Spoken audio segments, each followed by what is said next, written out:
근데 이제 문제는 그럼 양치기를 하면 해결되느냐? 그게 아니에요. 양치기를 어느 단계에 들어가느냐가 중요해요.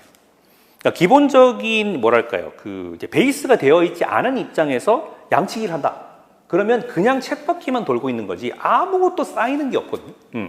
그러니까 이제 우리가 어떠한 이제 문제가 나오더라도 대응력을 갖출 수 있느냐, 그 얘기를 일단 좀 열심히 한 다음에 그 다음에 이제 문제풀이로 들어가야 그러면 이제 결국에는 문제가 여기서 저기 범위 내에서 나올 수밖에 없는 거니까 내가 이 정도만 대비하면 되겠구나라고 하는 이제 생각을 할 수 있는 건데 이제 그게 잘 안 되는 입장에서 계속 그냥 문제풀이만 진행한다라고 하면 쌓이는 게 별로 없이 본인도 그냥 대단히 허기질 수밖에 없는 이제 그런 대단히 좀 어떻게 보면 대비하기 어려운 시험이다라고 하는 거죠.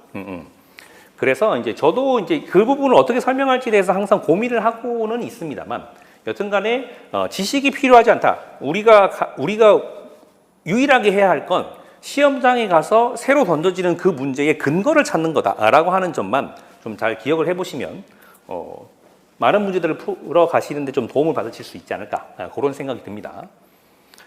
그래서 실제로 제가 아까 말씀드렸던 것처럼 기출 문제를 공개를 하지 않습니다. 공개를 하지 않아서 그 PSAT가 이제 우리말로 하면 요거거든요. 공직 적격성 평가.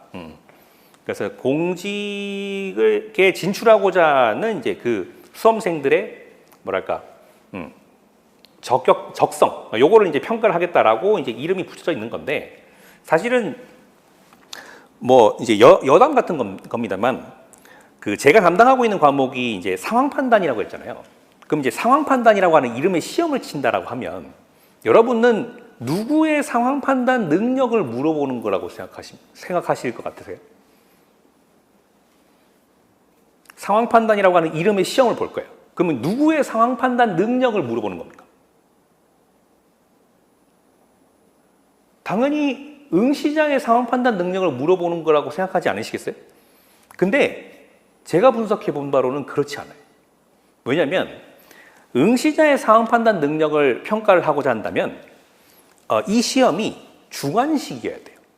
다시 말하면 각자의 뭐 가치관, 신념 뭐 이런 것들을 반영해서 동일한 상황이 주어졌을 때 나는 이렇게 저렇게 행동을 할 거다라고 하는 거를 자기의 논리로 풀어낼 수 있게끔 문제를 내야 되거든요. 근데 이 시험은 객관식이죠. 다시 말하면 답이 정해져 있거든요. 근데 그 답은 당연히 출제자가 정하는 거예요. 그럼 그게 무슨 얘기가 되는 거냐면 출제자가 이미 상황 판단 다 해놓은 거예요. 출제자가 이미 상황 판단 다 해놨고 우리의 상황 판단 능력에는 1도 관심 없습니다. 그래서 본인이 상황 판단 다 해놨으니까 본인과 동일한 결론 가지고 와인데 아무 근거도 없이 그렇게 하라고 하면 아무도 할 수가 없을 테니까 동일한 결론을 내게끔 그 근거를 제시를 하는 거죠. 그래서 제가 계속 이제 처음부터 말씀드리는 게 근거를 찾아야 됩니다. 근거를 찾지 못하면 괜히 이제 나 혼자 이런 건가 저런 건가 하다가 그냥 틀리는 거예요. 그래서 이 시험도 이제 마찬가지이기 때문에 항상 근거를 찾아야겠다라고 하는 생각 좀 하시면 좋을 것 같다라고 하는 거고 그 다음에 이게 제가 지금 익숙하지가 않아가지고 오늘 좀 많이 버벅거릴 것 같은데 좀 양해를 부탁드리겠습니다. 네, 그래서 이제 그 PSAT에 대한 이야기 잠깐 해봤고 우리가 이제 공부를 할 건 NIAT니까 NIAT에 대한 이야기를 좀 해보자면